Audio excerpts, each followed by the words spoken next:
একজন কিংবদন্তি যিনি গোটা একটা জাতিকে স্বপ্ন দেখাতেন। আজ তার চোখে জল, তিনি মাঠ ছেড়েছেন, কিন্তু এবার আর ফিরবেন না, কারণ এই ইনজুরি কেবল আরেকটা ইনজুরি নয়, এটা তার কেরিয়ারের কফিনের শেষ পেরেক।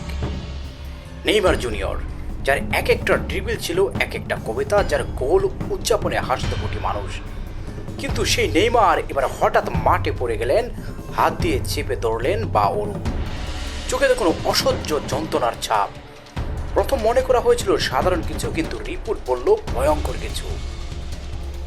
চিকিৎসকরা জানালেন নেইমারের পা উরুতে সেমিমেমব্রানোসাস মাসুলের মারাত্মক ক্ষতি হয়েছে। এটা এমন এক ইনজুরি যেখান থেকে ফিরে আসা মানে অন্ধকার থেকে আলোয় ফিরে আসা। এবার নেইমারকে মাঠের বাইরে থাকতে হবে অন্তত 1 বছর, কিন্তু শুধু তাই নয়, চিকিৎসকরা সন্দেহ প্রকাশ করেছেন নেইমার হয়তো আর আগের মতো ফিট হতে পারবেন না কখনোই। আর এতেই ভেঙে পড়ছে কোটি ভক্তের হৃদয়। ফুটবল দুনিয়ায় এখন একটাই কথা করছে, নেইমার কি তবে শেষ?